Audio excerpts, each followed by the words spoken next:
Hey everybody, welcome to another drive-through board game blog. I'm going to have two top 10s for you this week. This is going to be a top 10. There's going to be another top 5 posted right after this one. I owe you folks a few more top 10 lists. I kind of promised I would do more of those this year. I do get a fair bit of requests for those. One that I get probably the most, I think, is the top 10 lunch games. Now, I think it was 2 years ago about this time that I posted my top 10 lunch games. I get a chance to play games at work quite a bit during the lunch hour. I'm lucky enough to have a couple of friends on my team that also haven't started to enjoy games, and actually they've been taking games home and playing games with their family and getting games on their own and stuff like that. So that's pretty cool. And so I've been kind of wanting to update that list and trying to think about how to do that. And what I've actually done is just created an entirely new top 10, because there are definitely some games on the original top 10, which I'll post a link to underneath this video, that I would keep on there. And there are a lot of games I've played since in the subsequent 2 years. So I don't want to worry about the order too much. My own kind of personal, I guess, philosophy or just kind of opinion on the thing is top 10 lists are really good for kind of quickly disseminating information about a lot of games, or up to 10 games. I don't necessarily think the order is important, at least not in every top 10 list. To me, it's more about, here's a couple of games, some quick points about why I think they deserve some kind of extra mention, and then, you kind of go from there, and then as the viewer, you can go, oh, cool, that kind of sounds interesting, I'll go research it more, maybe go watch a review, or read up on it on Board Game Geek and kind of learn a little bit more about it. So the order doesn't matter, and I didn't want to sort of downgrade my old top 10 list for the lunch games, because I looked at them and, there's some here that would for sure replace them, but I don't really feel like doing that. So I'm just going to make a brand new top 10, and I do think all of these games here are worthy of being, kind of extra highlights given to them. So let's just jump in, and I will take a look at, first of all, the number 10 is Potato Man. Now, this is a game I reviewed some time ago. It's a very kind of backwards, trick-taking, ladder-climbing kind of style of game. Not really, but you play cards into the center of the table, and then somebody will end up collecting the trick or the hand. The cool, interesting thing about it is you can only play one of a color can be out there. So there's 4 colors. Typically, in a trick-taking game, let's say you lead with spades, then everybody else has to follow unless they don't have any. This one is somebody puts a yellow card out, nobody else can put a yellow card out, and so you're forced to put a blue, green, or red card out there. So it adds kind of an interesting twist to that, and it has a really strange theme of this evil potato who's in the red color, and then the super potato or potato man who's in the yellow color, which can trump the red color, because the reds can go higher, the yellows don't quite get as high in the number count, but they have the very, very lowest yellow cards can trump the very, very, very highest red cards.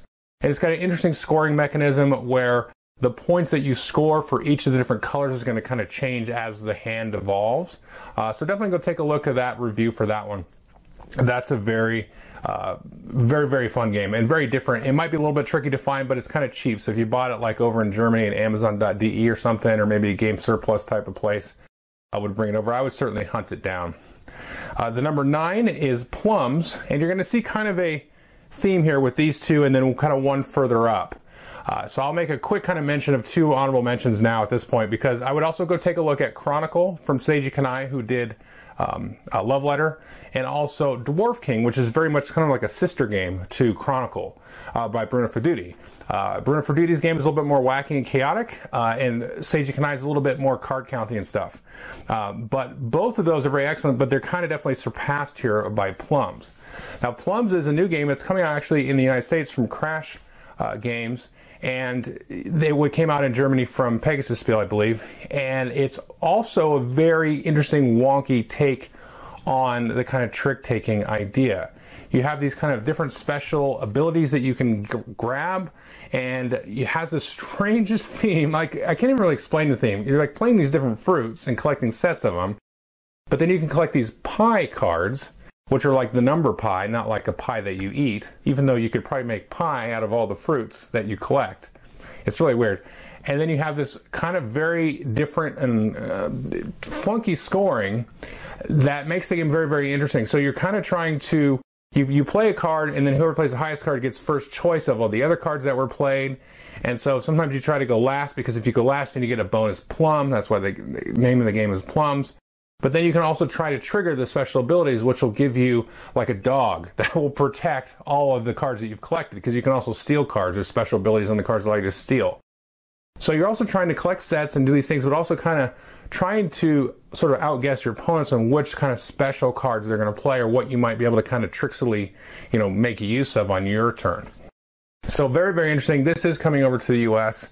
If you're overseas, you can get it from Pegasus Spiel, or if you're here in the States, you can wait and Crash Games will bring it out. Now, the actual name is Pie Mouth Flauman, but in the U.S. they're calling it Plums.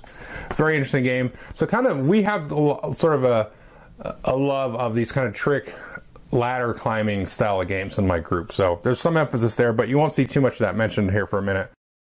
The number 8 is Battlecruisers, which is a newer game. Just reviewed that. We had a blast with this. We played it for about two and a half weeks or so, and really got into kind of exploring the game, because what happens is each player will have a giant deck of about 30 cards, but you actually take out a bunch of cards and then only keep maybe 5 or 6 depending on the player count. But everybody has the exact same 5 or 6 cards. And then you will choose a card, and everybody puts it down, and you reveal it face up, and then all the effects go off. And the theme of it is you're in these little battle cruisers, these spaceships shooting each other. And the different cards represent different maneuvers and tricks and things that you might do. But if you and I play the same card, we're going to have sort of a negative effect usually that's going to bounce off to each of us. So there might be a time where you're like, I'm going to play this kind of escape card to maybe draw some more cards back into my hand, because as you take damage, they go into your discard pile. But if Billy or Francesca across the table want to play that at the same time, you got to be kind of, leery of that, because then it'll just backfire in everybody's face. So there's a little bit of outguessing kind of thing, which I usually don't like. Like, I haven't really liked that kind of guess what I play thing, where the game is just strictly that. But this has an interesting thing where the card you play, you can't play that on the next turn because it goes to kind of this little queue, and then you pick that card up. But you can also kind of mess with that queue a little bit and steal cards out of people's queue. So it really was a very surprising game, and we had a lot of laughs about this game. And you can, depending on the setup, you can get these kind of interesting combos. You got to get a kind of work to do it, but you can get setups and you can kind of steal cards from other players, and you just get kind of this unbeatable combo. But maybe it's almost unbeatable, and somebody has like that one card will just like break the loop, and then it explodes back in their face, and then you kind of have a comeback win. So we've had a lot of drama with this game. So I definitely take a look at it. Now we have also had setups that are a little bit flat, but like the game takes 10 minutes to play. So if you don't like a setup, you can just say, hey, we'll swap this out and we'll throw in the nuke or whatever, just to kind of mix things up. So there's some playing that you can do with it. So that was number 8, Battlecruisers, and number 7, oh, I didn't even do this on purpose. Number 7 is Seven Wonders Duel.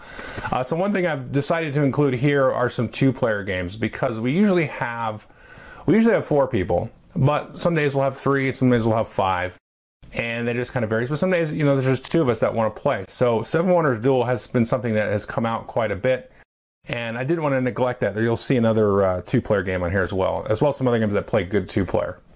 But anyway, Seven Wonders Duel has really been very, very fun, especially as a few of us have played it more and more and more. So you kind of know the order the cards come out and kind of what to expect and what to kind of plan for. It's had a fair bit of good press over the last year. I am probably not the only one. I've heard this sentiment quite a bit, actually, that people actually like Seven Wonders Duel more than Seven Wonders. And I don't know if that's because people burned out on Seven Wonders, because people were playing that for a long time there a few years ago. But it's very, very interesting. And I like the whole pyramid aspect, because you'll set cards up in a pyramid, and so you can see which cards are going to be kind of revealed. And so you have a lot of decisions sometimes, like, okay, if I take this card, it's really good for me, but it's going to reveal a card for my opponent across the table, and that's going to be maybe better for them. And sometimes you'll reveal a card, and then some of the cards are face down, and you don't know what's there, so there's a little bit of push your luck there. So it's a very, very fun game. It plays quick, about a half hour or so. So I would definitely recommend that as a 2-player game that you could fit into a lunch hour. Number 6 here is The King is Dead. This is another one that we played quite a bit towards the end of last year. Very thinky and almost a heavy game in a lot of ways. Very strategic. You've got to kind of plan for the long game. You've got to really sort of outthink your opponent. It almost feels like you're kind of trying to outguess, but you can try to get some maneuverability and get to the point where you've kind of trapped your opponent in a lot of ways. So it's very, very designed for 3 players. It's an excellent 3-player game. And not a lot of games are really targeted towards that player count, which this one very much is. It's definitely the best player count is 3 with this one. But 4 as well is also very interesting. And, you know, when I took a look at it, I kind of knew it was based on an older design called Koenig von Siam, and I think it may be identical in design.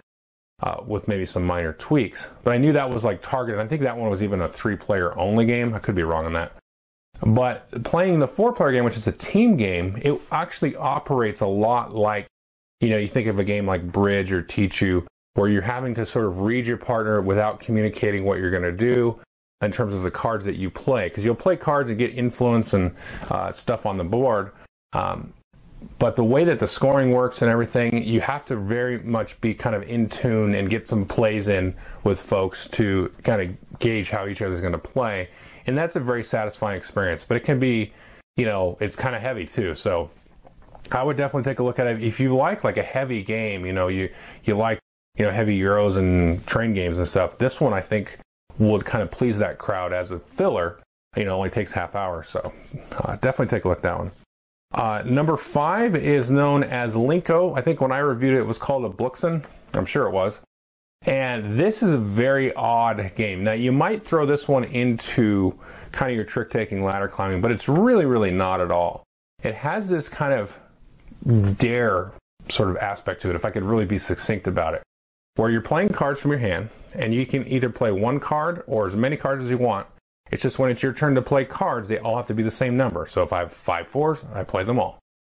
And, you know, if I had 2 2s, I could play all the 2s.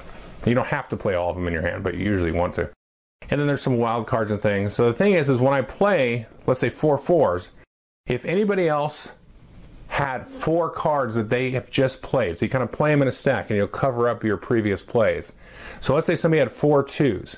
If I have the exact number of cards they played and my card is higher, so 4 4s is higher than 4 2s, then I get a chance to either steal those cards from my opponent, put them into my hand, maybe combine them with some other 2s that I have to play later, and then, or make them deal with it. So they either can take it back into their hand if I choose not to capture it, or they can just discard it. Now, if they discard it or I capture it, they have to draw new cards off of the center back into their hand. So you're trying to go out quickly, but that's not the way that you win. The cards that you actually get played in front of you that aren't stolen or put back in your hand, those are all worth 1 point. The cards in your hand are worth -1 point. So you're trying to put a bunch of cards down and not have any cards in your hand. Now, it's okay to have a bunch of cards down and a bunch of cards in your hand if you have a lot of cards in front of you. So you could kind of play this game where you try to snatch everybody's cards and just take, and they're kind of filling up their hand and maybe only playing, you know, a couple cards around, but you've got like, you know, bunches laid down. But that could also backfire on you if somebody kind of goes that quick before you have a chance to amass a lot of points. And I've really just explained the entire game to you in that couple of minutes, and that's it.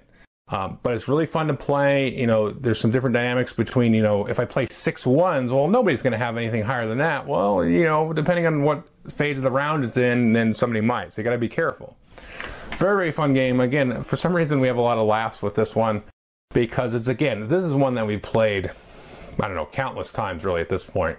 And, you know, so there's kind of a push your luck aspect to it, and, you know, seeing how close to Floyd you can fly there with that one.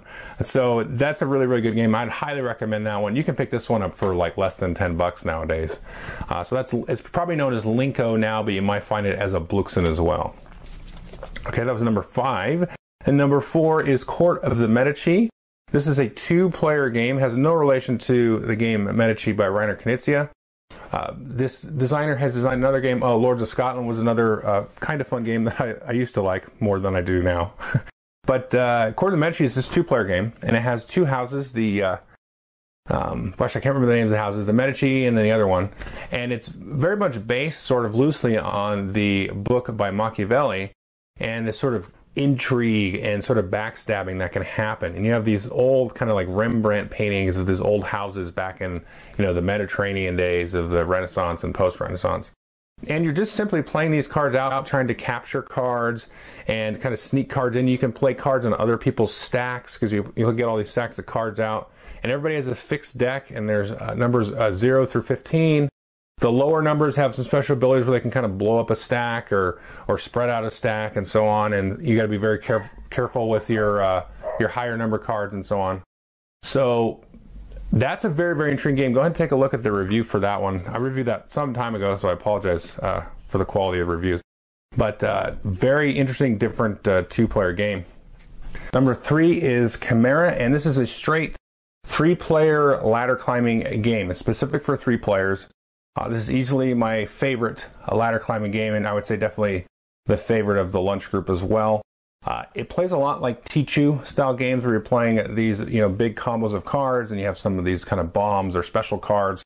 It has a very slick, easy to get into bidding mechanism. It's very, very straightforward. You don't have to overthink it too much. But the cool thing about it is you have this kind of shifting alliances where whoever bids the most kind of becomes the Chimera, the target.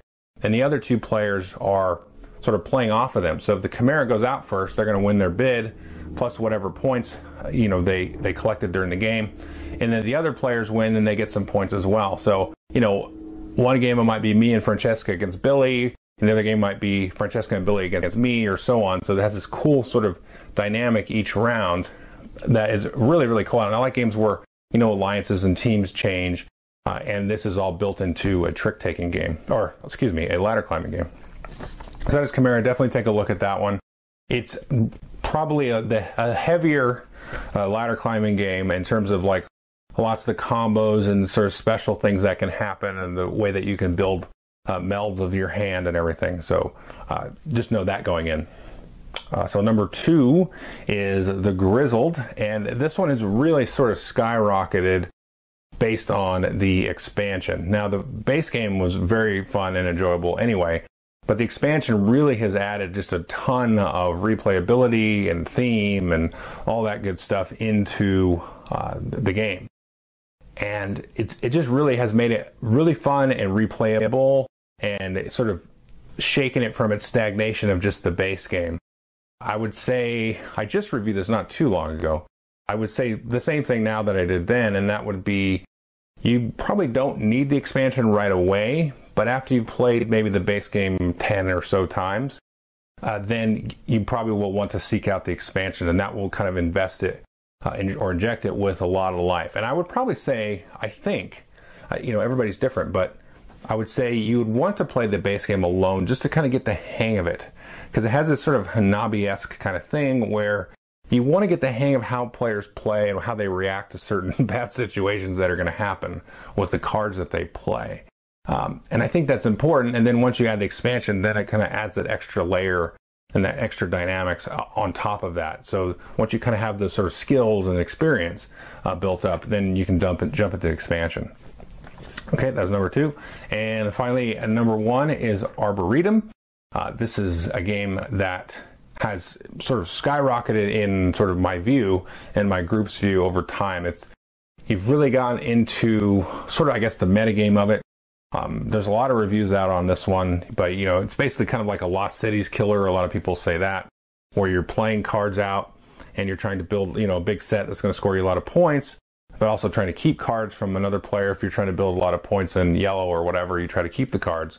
But not only that, if you keep the cards and then you reveal the cards at the end, whoever has the most points in yellow at the end will be able to score their yellow. So you might just keep cards just to sabotage somebody completely, and they won't score any points for yellow. So that you have to kind of go in knowing that, and kind of slowly build up your little arboretum of trees without being kind of too obvious, which ones you're going after. Because if you don't have that 8 or the higher numbers, then the chances that somebody's going to try to just jack you are pretty high. So kind of like that sort of extra layer of thinking and bluffing and all that kind of stuff added into kind of very simple, kind of Nizia-like, mathy kind of game. And it looks really pretty too. So that is the new top 10 lunch games, and this kind of goes probably equally with the old top 10, which I'll have a link to at the bottom of the video. So again, this is how I wanted to do it. But definitely take a look at all these games and the other games that were on the list as well. So that's it. Thanks.